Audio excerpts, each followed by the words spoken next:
Hello, and welcome to another edition of Coffee with Comrades, a podcast discussing current events, theory, and action through a radical lens.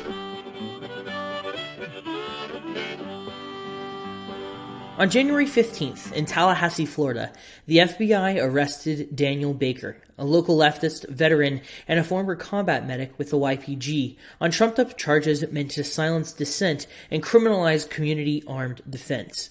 FBI agents bull-rushed Dan's apartment, guns drawn, broke open the front door, and threw a flashbang grenade before making the arrest. Dan, who has been described by various news outlets as being involved in some insidious Florida Capitol plot and having connections with a Marxist guerrilla organization, has been charged by the federal government, denied bail on the grounds that he's a flight risk, and held in solitary confinement in a segregated housing unit because authorities fear he will radicalize other prisoners. Allegations surrounding Dan's arrest stem from flimsy circumstantial evidence, derived almost entirely from social media posts Dan allegedly made, some flyers Dan allegedly printed off and distributed in the community calling for folks to arm themselves against a possible white supremacist coup, and a few pithy memes he allegedly reposted on the internet. Should Dan be convicted, however, he could face up to 5 years in prison and over $250,000 in fines. But who is Dan Baker really? Today, we set the record straight. In this edition of Coffee with Comrades, I am joined by Eric, Dan's friend and former roommate, and our mutual comrade, Jack, to discuss the allegations, the anti-repression work surrounding Dan's case, the DeSantis administration's anti-protest bill, and a whole lot more. I want to preface by saying I think this is an immensely vital case of vindictive, opportunistic overreaching and repression against the left, the opening salvo of what I imagine will be the repression that is sure to continue to come from Biden's neoliberal administration, which has made no pretense of being friendly with the left. But this moment can prove instructive to folks interested in doing the hard work of defending their communities from the horrors of white supremacist and fascist violence by understanding how the state will crack down on those of us who choose to stand up for our neighbors and take proactive measures to ensure our communities can continue to survive in spite of the crises engendered by capitalism and the state. You can write to Dan at the following address, which you can also find in the show notes. Daniel Baker, Regional number 25765-509, FDC, Tallahassee, 501 Capitol Circle Northeast, Tallahassee, Florida, 32301. Before we get to the show, please enjoy this jingle from our friends on the Channel Zero Network. The Channel Zero Network has some reminders on how to support those who have been arrested. Arrests are one tool cops use to repress mass movements. Arrests keep protesters off the streets during demonstrations. They scare people with the threat of court cases and potential prison sentences.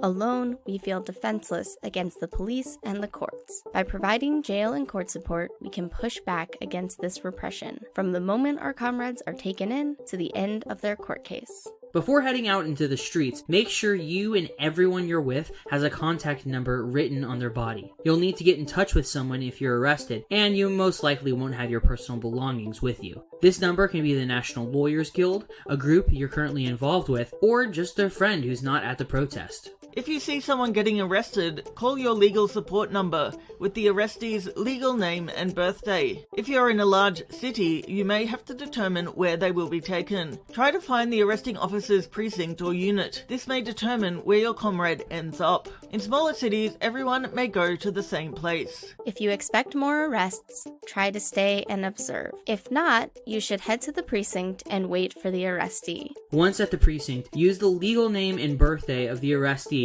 to ask the cops for the arrest number, charges, and where the arrestee will be taken or held. Keep anyone supporting you in the loop. Be prepared to wait many hours. Keep in touch with others and take turns waiting outside the precinct. In some cases, it may take the whole night, especially if there's been a mass arrest. From here, each city and state has different processes and different jargon. Connect with local organizers and read about local laws to learn what the process will be in your area. Here are some things you might encounter. Sometimes arrestees are released quickly with a notice that they'll need to show up in court at a later date. If this happens, take the contact info of the arrestee. You'll want to be ready to offer them court support in the future. Sometimes arrestees are charged before release. This is a longer process, usually called arraignment, which is a procedural court hearing to file charges and set bail. The court will assign a public defender for arraignments. Try to have a couple of friends attend the arraignment for support. Due to COVID-19, you may only be able to observe via video. Sometimes arrestees will have to post bail to be released. If bail is set, let the court officer know you're arranging payment and will be coordinating with the arrestee's lawyer. If you need support making bail,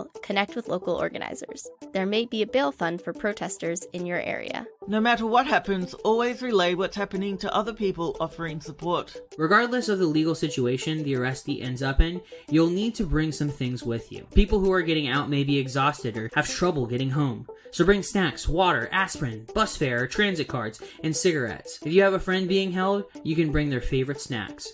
If you know the arrestee requires specific medication, make sure to bring that too. You'll also need water and snacks to sustain yourself. Bring external batteries for charging phones as you may be waiting many hours. If you can't stay and help with jail support, dropping off materials to those waiting can be a big help. Unfortunately, there is a high risk of exposure to COVID-19 while in an enclosed jail cell. Arrestees should consider self-quarantining and getting tested. For every street action and every viral video of arrests, there are dozens of people outside the spotlight supporting the movement. It's not over till everyone's safely gotten out of prison and everyone's beaten their charges. Check out Rebel Steps jail support episode at rebelsteps.com/jail support for more tips and resources. The Channel Zero Network sends y'all solidarity. Stay safe out there and never stop fighting for a better world. So on today's episode of Coffee with Comrades, I am joined by my good friends and Tallahassee comrades, Eric and Jack. Welcome on the program, y'all. Hey, well, thank you. We're really excited to be here. Yeah, I'm excited to have y'all. I wish that, I wish it was under better circumstances, and that we would be having a more uplifting and bright and sparkling conversation, and I'm sure there will be moments of that throughout, but I wanted to preface by just kind of checking in on the two of y'all, because I know that you guys have been going hard, and I'm just as a friend checking in, like, how are you both doing? How have you been dealing with everything, that sort of thing? Just kind of like spacing out a lot, kind of like couch surfing, trying to collect ideas and paint when I can. But yeah, it's like, just kind of, it's been so fluid, sort of chaotic, just trying to even plan for things, because, a lot of times we're waiting on information before we can do anything, or trying to meet up with someone else. So it's right. Like, it's been real weird. And like, I still don't even really, it's like, it's scary even just kind of hanging out in my old apartment. So it's like, I might just end up paying the rent on it and not even stay. Yeah, and I know it's definitely gonna, because at this point it's been like 2 weeks and a day since everything happened, and it's just been kind of nonstop, like just trying to figure out what to do, and a lot of it's kind of like networking, reaching out to people, and kind of texting, and we've had a lot of phone conversations, trying to reach out to different comrades through the state. And so in a sense, that's been the most uplifting thing, is that being able to reach out to people in Illinois, in Atlanta, in Canada, in New York. There are so many people, like, as they hear about this, that have been reaching out to us now too. So I feel like that's been a really good experience to see the community come together, and especially with the new Jacobin magazine that came out, or the article that came out, written by Branko Marcetic. That's been a huge help, because that summarizes it explains everything in a way that we haven't seen a media article do thus far. And that's what we've been really waiting for, is for one of these outlets to get the story right. So that we have a easy thing to share of, like, here's what's happening, here's how it's going to impact everybody. And here's why it matters, and here's why you should care. Yeah, 100%. Well, let's dig into that, because I hope that this kind of long form conversation can serve that purpose as well. So who is Dan Baker, and what happened to him? Dan Baker is a cool fucking dude. He's the punkest motherfucker I know. Hell yeah. Yeah, so Dan is, I don't want to say he's a local in Tallahassee, but he's been around in Tallahassee on and off for like the last 10 years. Actually, Eric, you've known him longer, so if you want to start, maybe I'd be more. Sure. Yeah, so we met, I guess, about a couple years ago online. Just kind of through Facebook, I think initially. I had been basically I had been out of I had been sort of in a somewhat secluded situation for a long time, and I was living in a temple. And so when I came out of that, I started wanting to learn more about how the world works and political science in particular. So I was reading a lot of books on theory, and I was very interested in the writings of Murray Bookchin and Ogeron. So I wanted to. I saw him posting, and I saw that he had served with the YPG. Well, first, you met him at the temple. Oh, this is true. We actually crossed paths maybe like 10 years ago at a Hare Krishna temple in Chicago. I think there's this one kind of eccentric dude who used to go to the Rainbow Family gatherings. Mm-hmm. And so I think he was traveling with somebody he met from there, and he took him back to Tallahassee. And I think he had a studio that he was keeping up at Railroad Square for a while. This guy, Garuda. That's awesome. It's a small world. Yeah. But yeah. We met. We kind of connected online like that, and so we kind of had like a few things in common, like spiritually and politically, and so we just used to share memes and like laugh about shit, and sometimes I would just kind of ask him sometimes about things from his experience or things that I could look into, and yeah, just over the course of after the COVID hit and quarantine started, we were just following the unicorn riots feed from like the different protests from around the country after George Floyd, and yeah, we were both just like, wow, holy shit, that's so cool. We could see they were experimenting, setting up this kind of autonomous, they started setting up some autonomous occupied districts in some different parts of the country. And, it seemed like they were sort of trying to create almost like a little like facsimile of like a Rojava type, like a directly democratic, like a little bubble of like, like a directly democratic federation sort of, but it's just this, people were there with a lot of different motivations and a lot of different goals, but it was just a very exciting thing to be a part of. And so basically what happened was while we were following those things, I was just kind of saving up. I got stranded in a shelter in Pennsylvania during COVID, and I was trying to get a bus home, but all the buses were closed. So I was just like staying in this cabin, and I was working a seasonal job at Lowe's, and I got the stimulus check. I was selling art, and I just kind of put it all together and got this little car.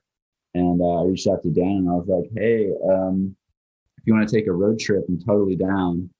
Because I had this vehicle, but I didn't really have much experience to contribute. Whereas he had a shit ton of combat medic experience, but no transportation.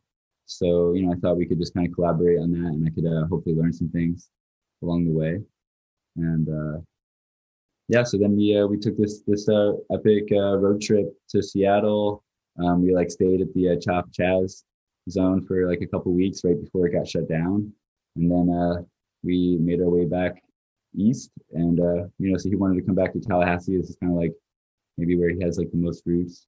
And I've just been traveling for a long time, so I was glad to find someone to collaborate with, and so we're just kind of like working on some stuff, trying to get plugged in here, and help the local community do some things, and that's how we met Jack. Yeah, and I guess thinking about answering the question of who is Dan Baker, I feel like Eric's story about meeting Dan in a temple. And then meeting Dan again after Dan had returned from Rojava kind of encompasses Dan. So Dan is kind of like a paradox because, he's a social justice activist and he's a YPG veteran. which I guess not that those things are entwined, but what's fascinating is that, it's like he's a combat medic. So it's like combat and medic at the same time. So Dan used to always say like he was too hard for the yogis, but too soft for the martial arts crowd. And so I feel like that is just something that I kind of was thinking about while Eric was talking about, like, there's this sort of like interesting combination. And it kind of like goes back to like, his roots, like his mom was a nurse and his dad was a cop. So he sort of like has this like healing factor and like this like fighter factor. And he's like constantly like, basically balancing out, these two parts of himself. Does that kind of make sense what I'm trying to say? Yeah, 100%. Like a sort of like a synthesis of yeah, two. Like, yeah, and I think that, so being a social justice activist and YPG, that, aren't really contradictory, but I feel like in a sense, like Rojava embodies that synthesis of, just this, spiritual, communal plurality, and also the individual, like, need for like learning self-defense and, skills. He always thought that like self-defense was really like the only reliable basis of security culture. That people have at least like the ability to protect themselves, and then also like, because that's the foundation of whether people are able to help each other also. And I think, because of his upbringing, like he heard a lot of things from his dad that he didn't like. So, I don't think he didn't have any, he doesn't have any real faith in the way that law enforcement is like, he doesn't think they're really doing fulfilling the sort of role that they exist for, which is really public safety. Instead it's more to like protect property and capital. Yeah. And so like kind of one interesting thing that illustrates that is, a lot of times because of his background, he would take security jobs. That was kind of like the thing he's best suited for, like the thing that he would probably get paid the most for. But a lot of times, like they would want him to act sort of more like a cop, and like find homeless people and kick homeless people out and call police on homeless people, or or just like bust up parties or just like people hanging out or whatever. But but he was more concerned like with public safety, like he didn't want to just like hassle people or like give people tickets or like rule over anybody. He was just like trying to make sure everyone was safe and everyone was cool. And like he used to want to go around wearing his paramedic hat like at work, and like that way if anybody was like had an injury or like had some kind of issue, then they knew that they can call out, they can get some help right away, instead of having somebody come over and like yell at them and call the cops on them. And so like I thought that was really cool, but unfortunately his employers didn't really appreciate that. And also he would find people, they'd like come out of like a room and they'd be wearing like I have COVID-19 t-shirts and shit, and like and nobody would say anything about it. It would just like get brushed under the rug. But he's also in like he was in like an EMR course, so like it was also his responsibility as a student to like report that kind of stuff, or like make sure that those types of things are like managed, right. And yet and so that's just kind of like put him at conflict with a lot of the situations that like if people just kind of make it into like some one-sided thing, like, oh, like why don't you get a job or something, but they don't think about the conditions that a lot of these jobs entail and like the moral quandaries that they put people in. 100%. Yeah, Dan had experienced homelessness for on and off for many years. So as a security guard, to ask him to call the cops on a homeless person sleeping on a bench outside a student apartment complex, that was just something that he wasn't going to do. And he would always just he knew the homeless people in Tallahassee, like they were his friends, and he cared about them. Like I tell the story that was really meaningful to me.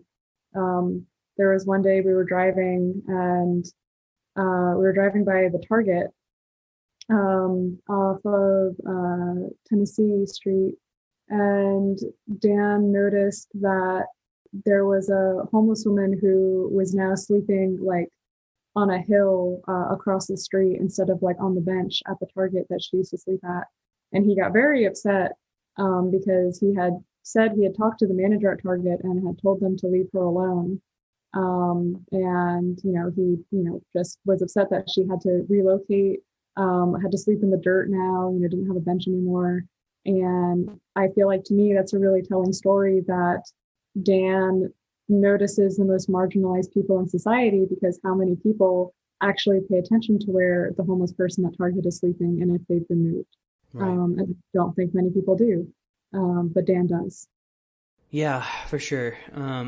That's powerful, and thank you both for your reflections on Dan as a human and as a force to be reckoned with. Oh yeah, we should also mention he's a certified yoga instructor and 6 times jiu-jitsu gold medal winner. That's dope. That's throwing it out there. Very cool. A force to be fucking reckoned with. Yeah, literally. Which I guess in one way, shape, or another is sort of why we're talking about him. Right. Can you all talk about the police repression that Dan experienced and sort of where it came from? And this particular incident, like the day of, or in general? Well, I'm sure. Yeah, I know that there's a longer history of it, but with this particular most recent brush with the law, in the wake of the Capitol insurgency, what happened to Dan? Yeah. So I mean, I think he had some message that he wanted to get out. I mean, allegedly. So, it was like the days where the time was running out between, before the inauguration, and there's just a lot of information swirling around from even like high level sources, warning about credible threats that could potentially come to pass. So just like high intensity. I think even the feds were saying they were sort of talking about how his rhetoric was amping up or something, but it's because it's like there's just his rhetoric was directly related to this particular event that was imminent. So. Yeah, the Jacobin magazine article does a really good. Is it Jacobin or Jacobin? Jacobin. Okay, so the Jacobin magazine article does a really good job of explaining that Dan's rhetoric was increasing in parallel to the media's rhetoric increasing as well. There was like a one-to-one correspondence between what was happening in the news and how Dan was reacting. So Dan sees that the FBI are issuing these reports that there's going to be potential threats at all 50 state capitals. And then Dan sees that DeSantis decided to not bring in the National Guard.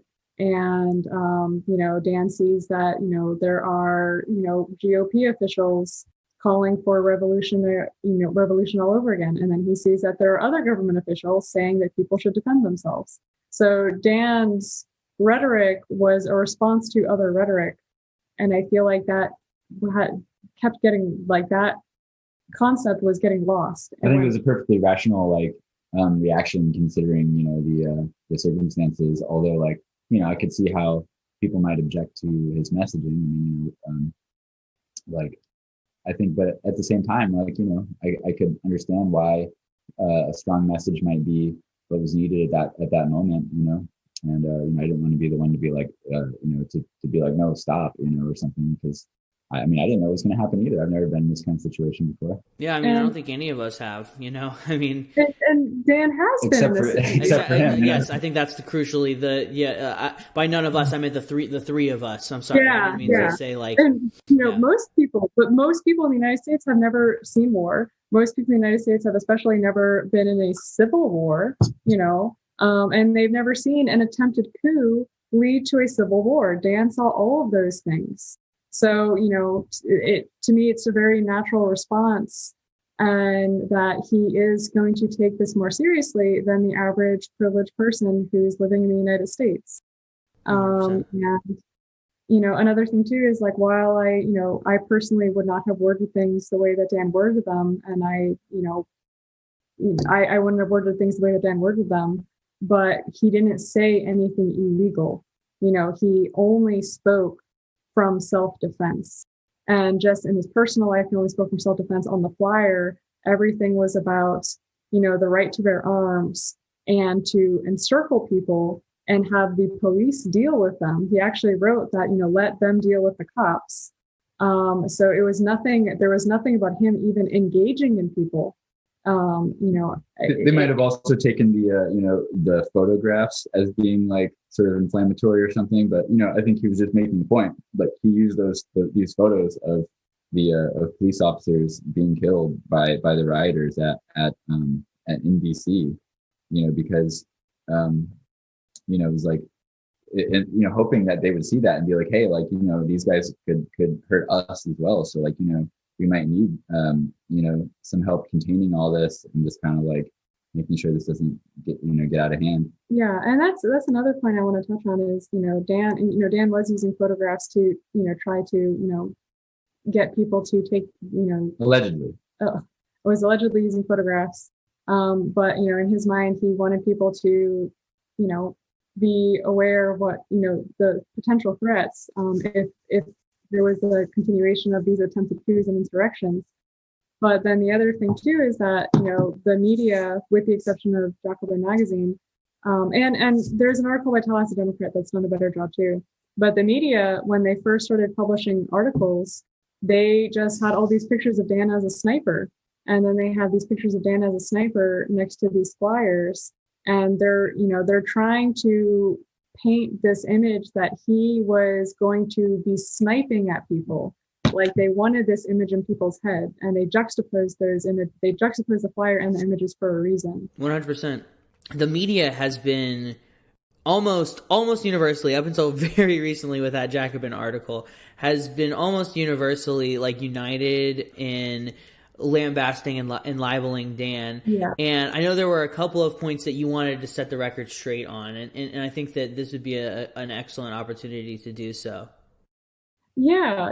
So there were a couple of points where one of them being that in the flyer, he had said, if you're not ready to die fighting the enemy, then stay at home in bed and live. And I feel like that was taken out of context and, surrounded by all these other quotes that were also taken out of context. And it was, trying to give the implication that he was going to instigate the deaths. But as anyone who's been in the Black Lives Matter protest knows, that's a decision that everyone had to make whenever we went out to protest, because we would have to decide, am I ready to die? Because in Tallahassee, we had a truck drive through a crowd. And then, a few months later, we had a counter protester pull out a gun and point it at everybody. So, to say die fighting the enemy, I, view that as like, am I ready to die fighting for what is right? Am I ready to risk, my job? Am I ready to risk my career? Am I ready to risk, all of these things to defend people and, say what needs to be said? And, that's a decision that Eric and I have to make right now as we are defending Dan. And, I've been getting all these messages that the FBI are involved and, is it worth it? And, even if I didn't know Dan's humanity would still matter. And it's always worth it to defend somebody's humanity. And I think that is the sentiment that Dan was trying to get across when he said, if you're not ready to die fighting the enemy, then stay home and in bed. He wasn't trying to say that he was going to initiate violence. He was just saying that he was ready to die fighting to protect people if it came to that. Thankfully, it didn't come to that, but he's the type of person who's willing to run across the street in traffic to tend to somebody who got hit by a car. Like Dan. I actually saw him run towards the sound of gunfire and chop to treat shooting victims.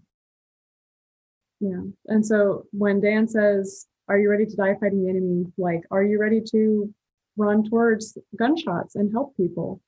So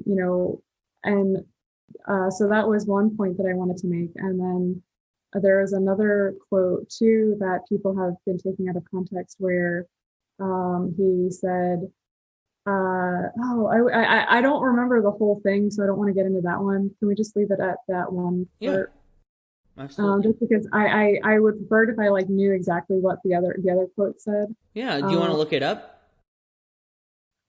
Maybe. I don't have my glasses on right now. No worries. We can just transition if that's cool with you. It speaks to the sort of deliberate misreading that the cops have and that the feds have of leftist rhetoric.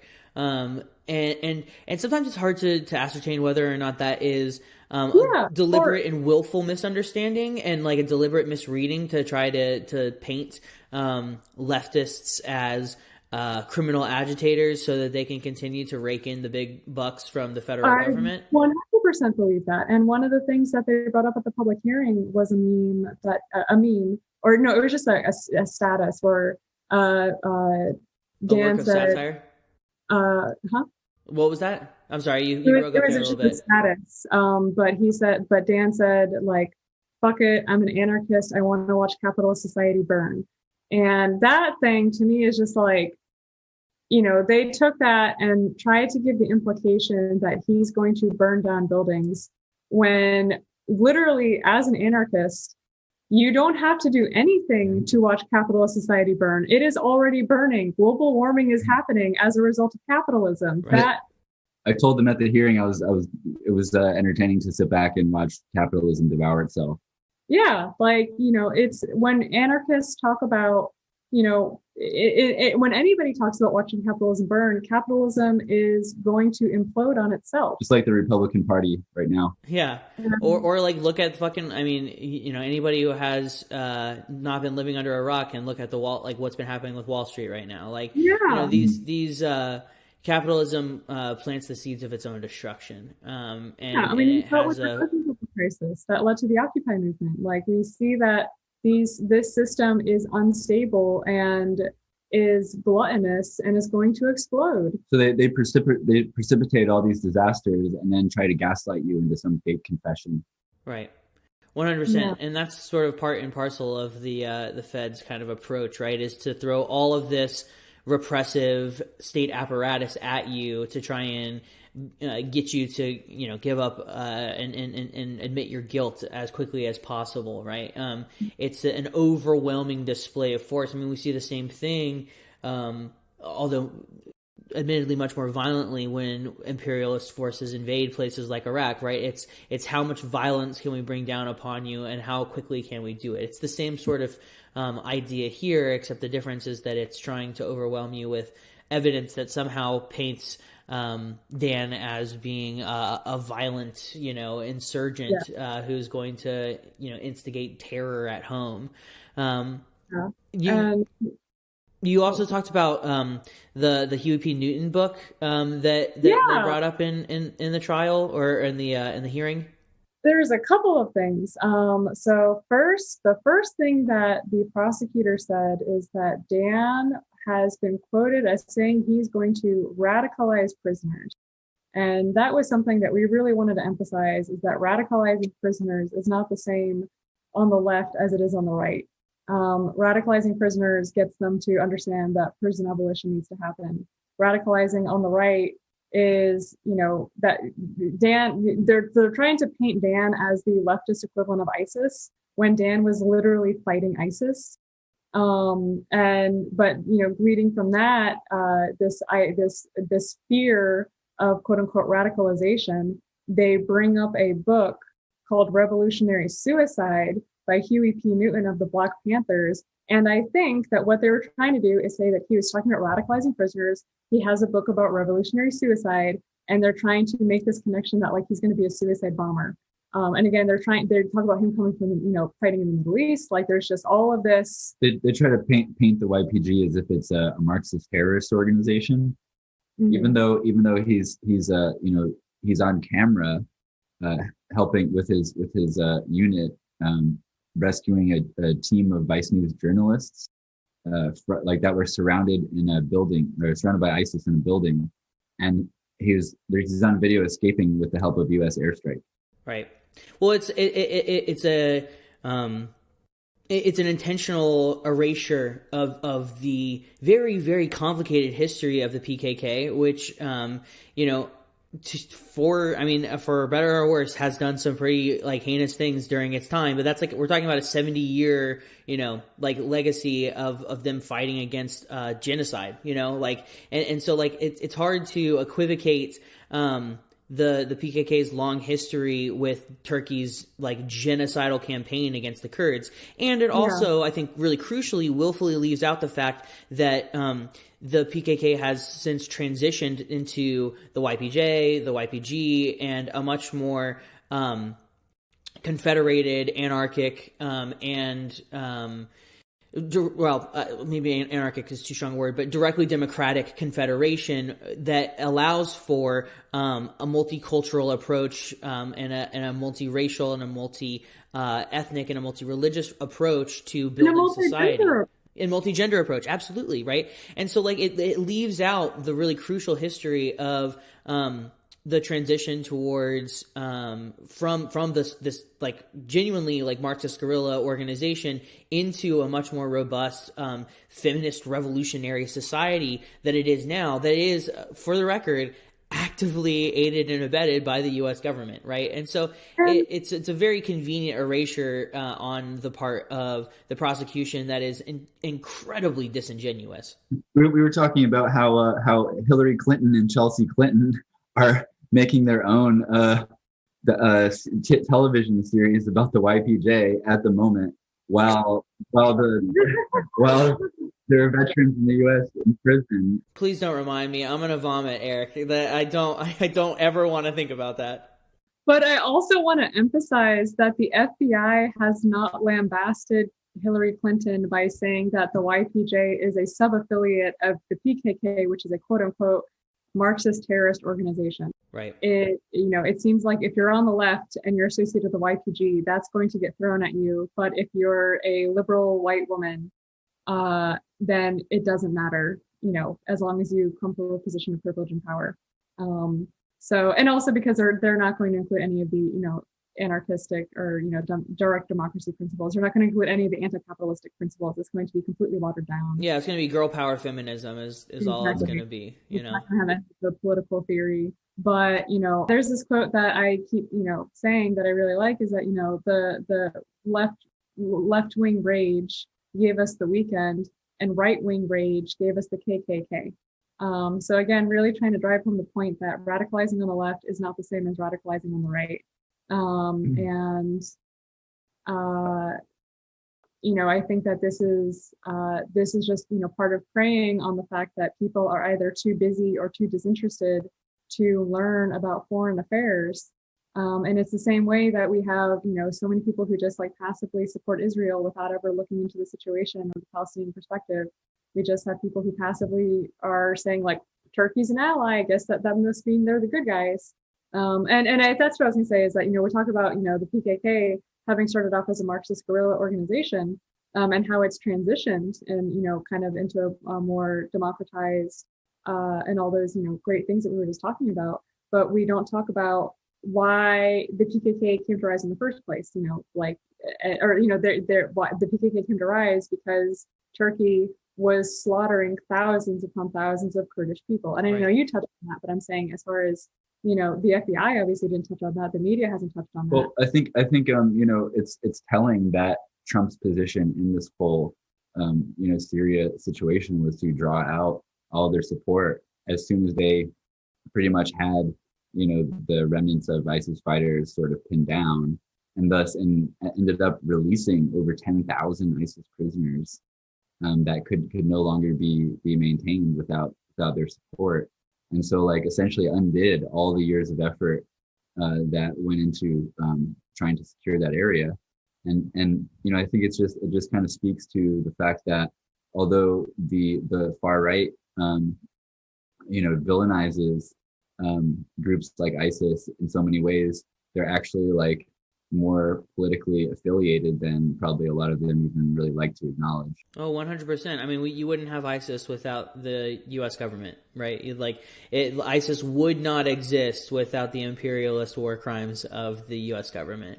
This far right religious extremism, is like sort of like they call them the Al Qaeda or vanilla ISIS. Right. Yeah.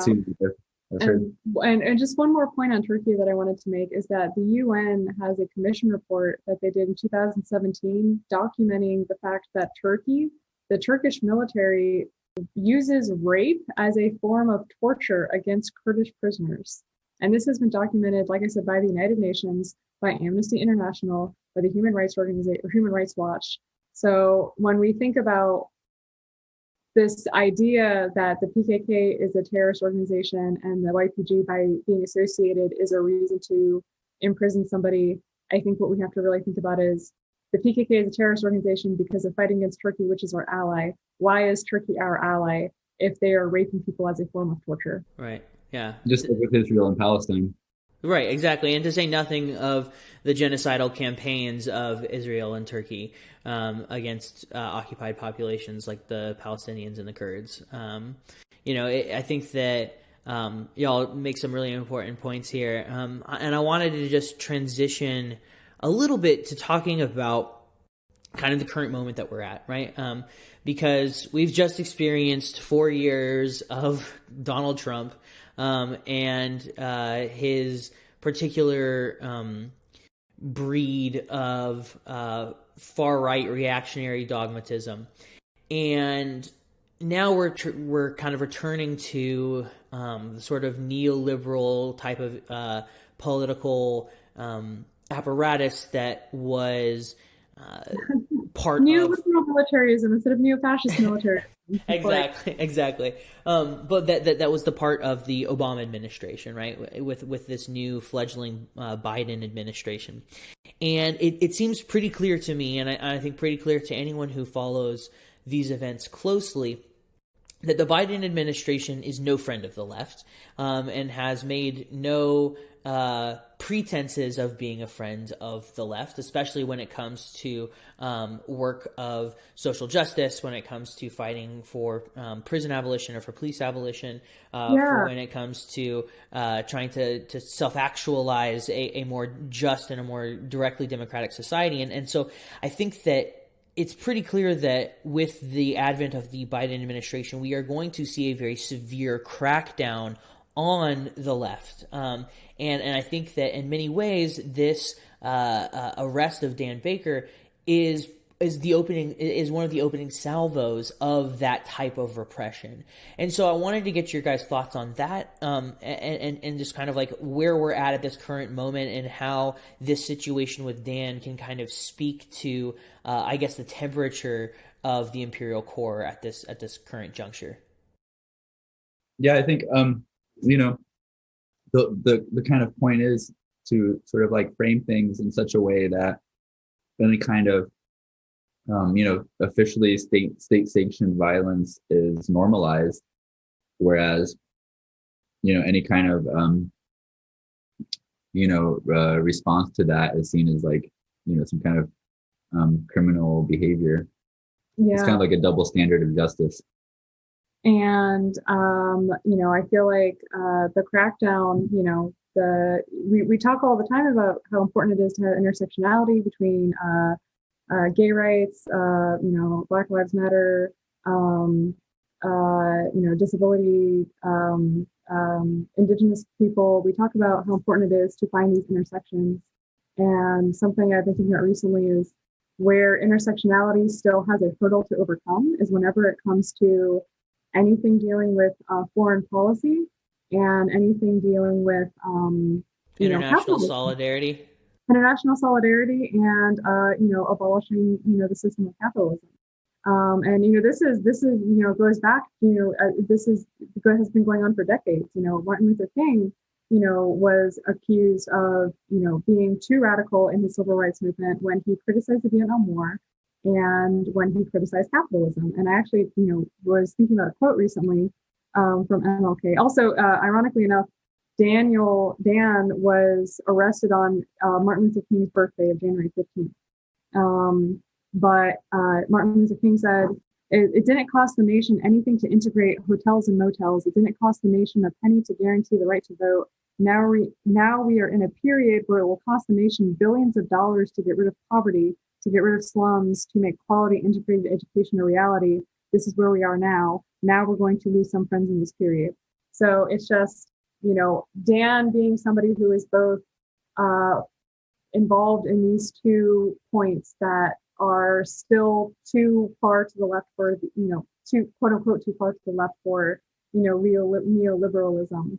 I feel like is definitely, that's where the crackdown is going to be. It's going to be anybody that's criticizing capitalism, anybody's criticizing foreign policy.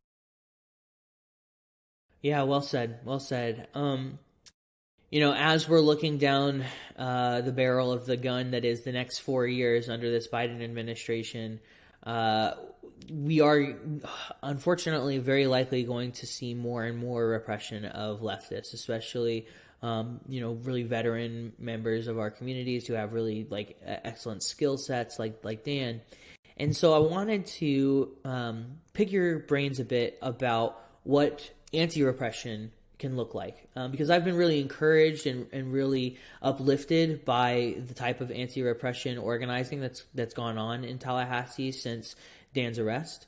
And it's been really encouraging to see a group of folks come together and band together to try and fight back against this injustice that is the federal government's arrest of Dan. And so what tips or strategies, what ideas, what advice would you give to listeners who are interested in preparing for the repression that is surely to come, so that they can be better able to meet it in the future? Well, I think mutual self-defense is a crucial cornerstone to the possibility of a world without police, so that people can still have safety, but then also have their freedom. There's many examples of different communities who have implemented this relatively successfully, like I'm in Rojava, of course, and then but also Tehran and in Mexico, and then also the CNT also had a sort of a similar system in place, and then also the revolutionary sections after the French Revolution. So there are so many different historical examples that we can draw from. None of these paradigms are set in stone. So I think that's kind of the big advantage that we have in the information age, is all of this information is out there and it's available. So I think it's really crucial for everyone to kind of take that first step and just kind of educating themselves so that they have a more clear idea of how to move forward. Yeah. And I, just in, we kind of talk about how, maybe liberals focus too much on dialogue and not enough on self-defense, but I do think that dialogue is still a crucial part of this. Dan's arrest comes in conjunction with DeSantis's HB1 SB 484 anti-protest bill. That is a completely, repression that is for the repression of Black Lives Matter activists. That was created in September after 19 people in Tallahassee were arrested for peacefully protesting on a sidewalk. He revamped it again after the insurrection at the Capitol. And I feel like what I have noticed is the local news media in Florida has been so hard on Dan. And I feel like while Dan has been arrested by a federal, is in a federal detention center, not a state county jail, I still feel like these are related. And I think that the reason why the local Florida media has been so harsh on Dan is to fuel DeSantis's rhetoric that there are extremists on both sides that need to be stopped, and that there's extreme violence coming from the left. They're trying to create this horseshoe theory. They're really trying to hammer home this horseshoe theory concept. And they're also, they're trying to create this bogeyman Antifa strawman caricature of Dan. I mean, that's why he's been a caricature in all these medias, and that's why you don't hear about the fact that he's a yoga instructor and a 6 times gold medal winner in jiu-jitsu. That's why there's, they keep mentioning that he was in a Vice News documentary without mentioning that he saved the Vice News crew. But, it's because they're trying to push forward this bill. And so as far as anti-repression tactics, I feel like, to me, something that I do feel like is very important is to talk to liberal people and educate them. I know so many liberal people who, for example, like don't know anything about international affairs. I feel like if people knew about these things, they would care. But it's just so hard to get them to know about these things in the first place. Our economy is set up in such a way that doesn't allow people the time or space or energy to even hardly get by, but to speak of, broadening their awareness and consciousness of things, just beyond the purview of their own day-to-day existence. And yeah, so people are either too distracted or too disinterested. But I feel like, really making that push to, talk to, who maybe identifies, more to the center than you are. There are so many people that I've sent this article to, and it hasn't even been the Jacobin article, and it hasn't been on the radar because they're not reading Jacobin magazine. Nobody's going to teach you the things that you need to know to overthrow them or to obstruct their objectives or their goals. So it's like, if you have a certain objective that you want to achieve, then it's like I think it's important for people to to learn to take the initiative and educate themselves, educate their communities, have these dialogues, difficult conversations. But then also remember, it's like like in situations like this, I think part of the reason it's kind of beyond the pale to even the things that Dan said is like we have a tendency to really to want to just assume that, and we want to think the best about people. I think that liberal people always want to try to resolve things with unity and dialogue and compassion, and we should like there's no reason why we can't do that 9 out of 10 times, but it's like at the same time it's like when it really comes down to it, it doesn't matter how right you are if you can't really fully protect yourself. Yeah, the other thing too is that I feel like what we really need to do is we need to take a leaf from Georgia and mobilize marginalized communities. Like in Florida, we're like just slightly red. We need to, in order to raise awareness about Dan, in order to fight the DeSantis anti-purchase bill, I feel like we need to marginalize, or we need to mobilize.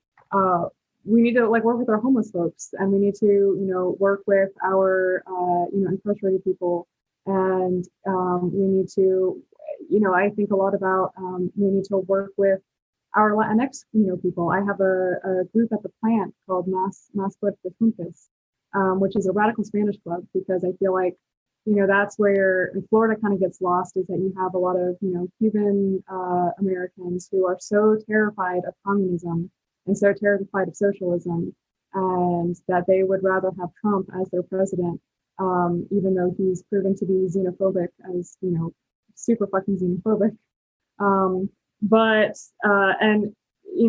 And so to me, that's just what I've kind of gathered from working through this whole thing, is like really networking with people who are working with these voices that we don't always hear, so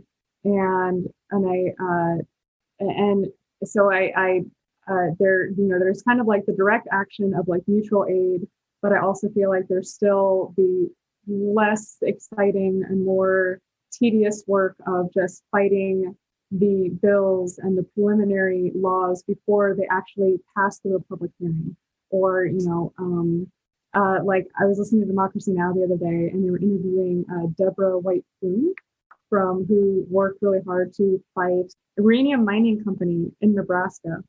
And the way that she did that was by halting the permitting process. And so I feel like, obviously it's not enough to just, get people to vote, but I feel like it's about, really thinking about like how we can halt, the bill process and like put a stop to it. And, I've been really inspired by the people at these HB1, SB4 or SB 484 hearings. I don't know. So that's kind of where my mind's going right now, is like, how do we from like a legal standpoint, like where do we, that everything that's happening with Dan is still within the structure of the legal system, and that's where we have to like do our main fighting at this point right now. Does that make sense? Yeah, like figuring out where we can intervene and how we can use the tools of the master against them. You know, I think it's fair to say that like the tools of the master will never unbuild the master's house, but we can use them to at least sabotage the master's house. Yeah. I mean, personally, like, you know, I mean, I feel like a lot of times it can be, you know, I mean, if people want to, you know, there may be people within progressive parties and you know, who have valid contributions to make. But, you know, I feel like, you know, ultimately those, even no matter what kind of policies get through, it's like really nothing truly transformative is going to come from inside. So, you know, ultimately I feel like the most important thing is for people to start, you know, becoming sort of developing a culture of democracy, because, you know, a lot of times we assume that it's just like a system or like a label or something that you become a part of, but it's not that simple. It's not like you can just flip a switch and you can create more democracy. It's like people actually have to like practice it and practice it. Yeah. And so like, you know, we have our whole political system is set up in such a way to make us all spectators to these elected representatives that are completely unaccountable to the public for the decisions that they actually make. You know, I mean, it's like they try to keep their office or whatever, but I mean, it's like, you know, they're not, they can choose, they can delegate, or they can choose whatever policy they want to write. But, you know, really, I feel like the most crucial thing is to like give people a voice, like a real voice, instead of, you know, having to go through all this bureaucracy. representation, and, yeah, all that bullshit. Yeah, nobody else can speak for you ultimately. So I feel like it's important for each person to learn the ability to develop their own ideas and their own perspective and to have their own voice. And these are all things that are not valued within an authoritarian, hierarchical, patriarchal structure. So, you know, the foundation of that, even if it doesn't have some kind of sanctioned state authority, we have like, you know, city government, we have like local, you know, we have networks of local governments, even though a lot of their power is like, has been eroded by federal and state forces. But, you know, if people became more active in those circles, I think it could draw a lot of support pretty much like on both sides of the aisle. I think even, you know, there'd be, I mean, I think you know, the majority of Americans don't even vote because they don't feel like this system represents them. So if you actually give people a chance to have a voice, I think that would be a very popular thing. You know? Yeah, and it's what the state fears most, is people actually recognizing that they do have a voice and that they can find that community and find that ability to prefigure like authentic, real direct democracy rather than this representative sham that passes for democracy in the United States. That's why they villainize Rojava so much, and why they fear it so much, is because I feel like a lot of these authoritarian strongmen are terrified that these ideas can catch on in other parts of the world and put them out of a job. I think you're absolutely right about that, friend. And, you know, the thing I just kind of want to clarify is kind of to go with your point about, you know, the master schools and everything.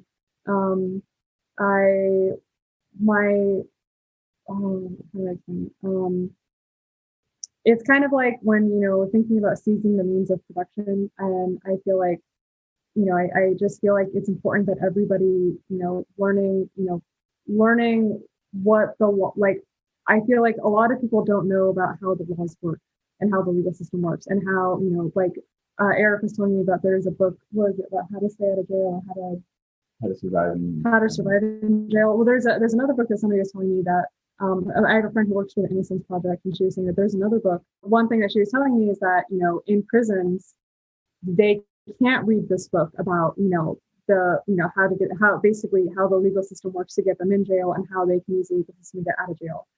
So I feel like that's something that has just become much more apparent to me, like understanding how these bills pass, understanding how these laws are utilized to oppress people. It's like we don't want to use the master's tools. We don't want to use this system to create a new system. But I think to survive in this system, we still need to know how it's oppressive. Yeah, we got to know our enemy if we're going to defeat it. Yeah. Well, listen, I know that Dan is current. I'm gonna restate that because I totally butchered. I said Ban instead of Dan. Well, listen, I know that Dan is currently being held without bail, and he is currently in solitary confinement in a segregated housing unit. And I know that y'all are continuing to do ongoing anti-repression work around this particular case. What can listeners do to support Dan, to support y'all in the work that you are doing? And crucially, I think, how can they help help intervene in this situation to help Dan get out of prison as quickly as possible? So I think this is kind of like, I mean, there are some kind of like direct things, particular things like we've been trying to set up a GoFundMe for him, but GoFundMe has put the kibosh on our accounts and they've shut us down every time we've tried to open one. I mean, maybe they're trying to prevent another Kyle Rittenhouse situation or something, but it's just like, we don't.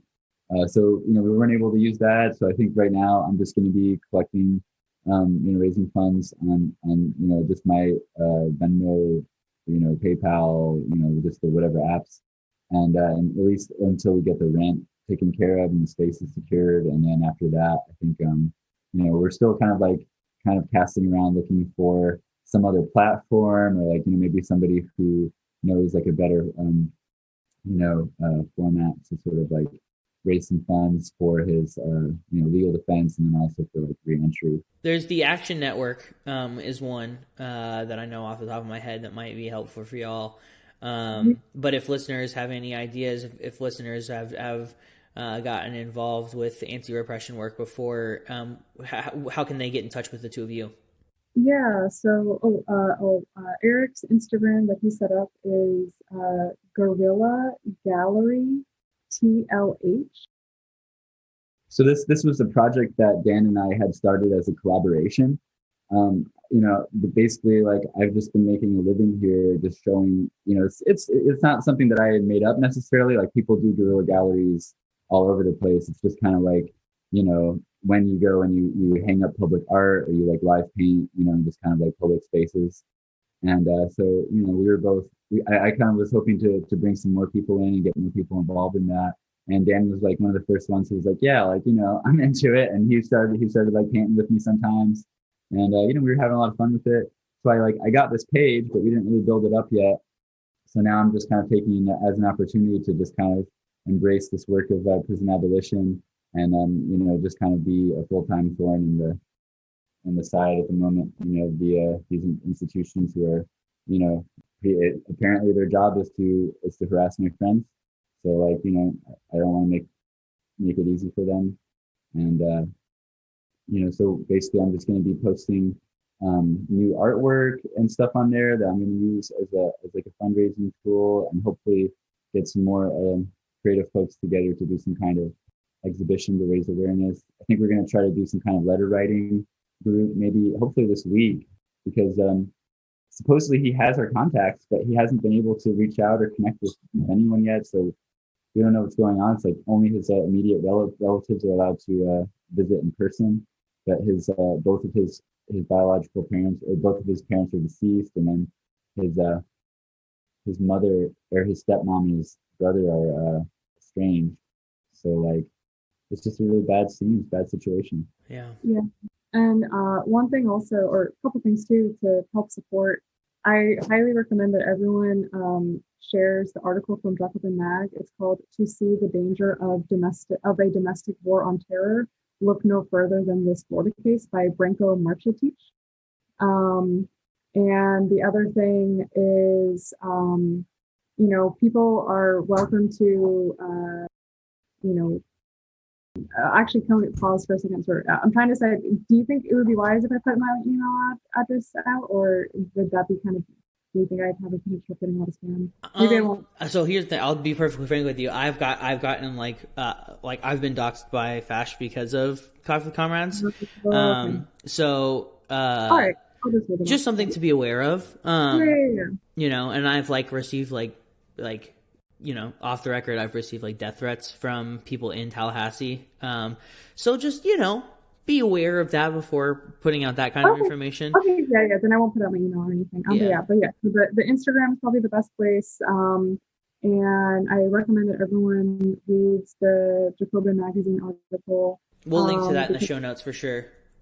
Yeah, and I want to make sure that and then that's just the biggest thing right now. And we have a flyer. If you have show notes, I can the flyer. I can send that to you. That'd be great because that also has Dan's address for if people want to write letters to him. Yeah, and we'll include that in the show notes as well, so that folks can send Dan letters. I think if I've learned anything from doing prisoner support work and anti-repression work, it's that letters are the fucking lifeblood of folks on the inside. Yeah, more than anything, he needs to know that people are out here working for him and supporting him. And, he's not alone. So we're going to be writing an open letter of support, and we're going to start sending it out to get organizations to sign on and everything to support Dan. But at the moment, those are the things that we're working on. Is just trying to raise awareness, and B, trying to raise up funds to help with any legal aid that he might need,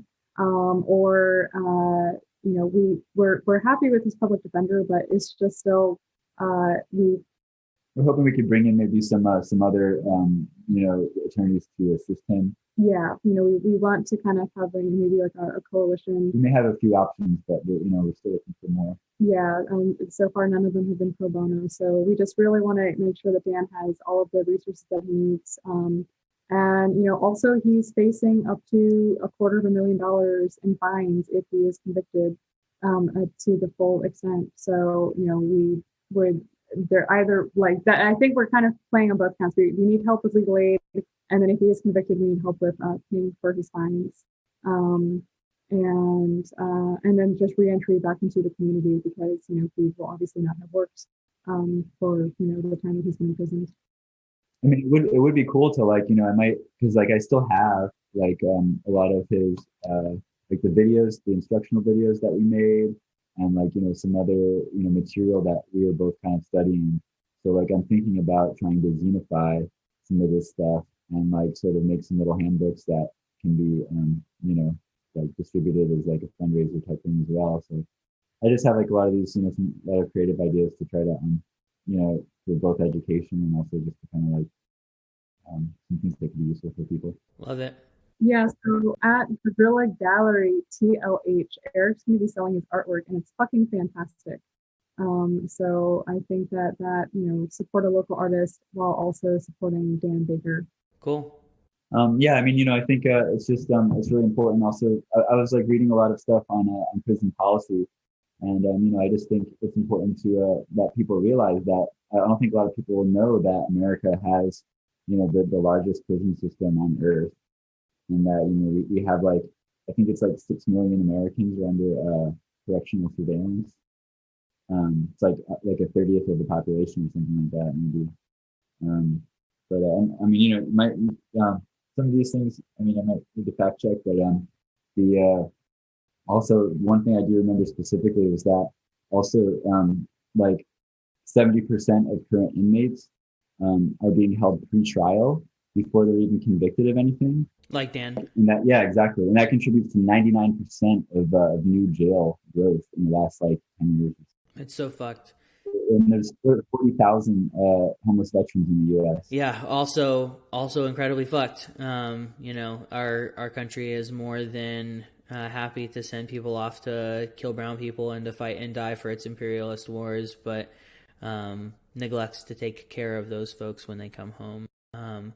And if anything, it's up to us. It's up to us as a community to take care of one another and to fight against these prisons and to try and free our friends. I saw this thing recently about how some folks in Austin sort of gathered together and were able to get the city to purchase 2 large hotel buildings for permanent, cheap or free housing.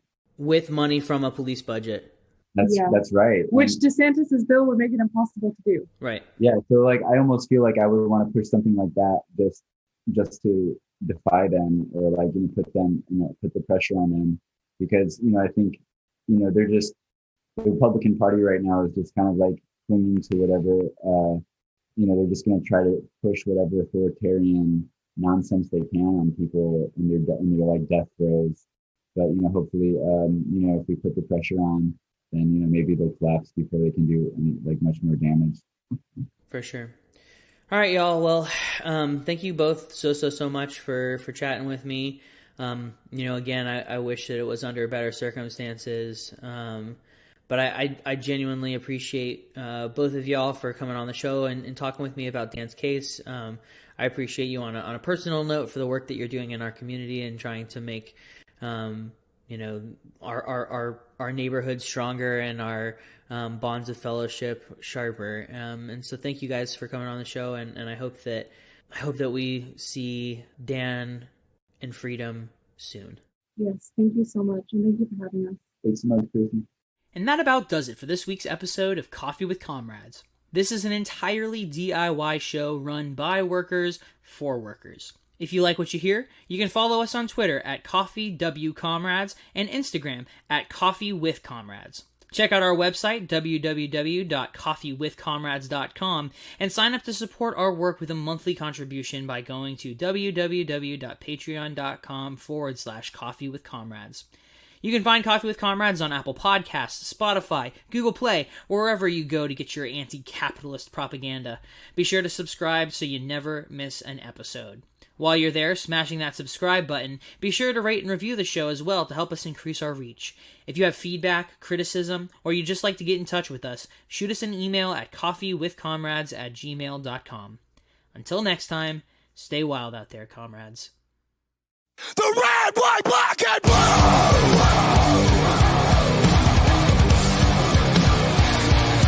Broken and used!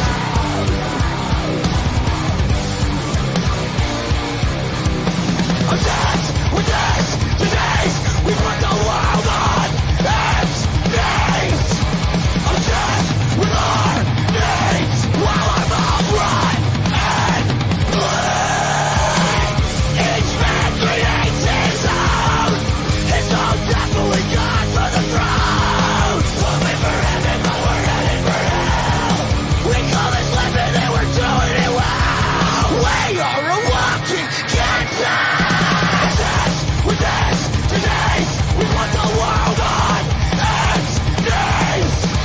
Obsessed with our needs, while our mouths run and make you bleed. Red, white, black, and blue. There is no right, there is no truth. Red, white, black, and blue. There is no right, there is no truth. The fucking truth. Justice and nation to shape.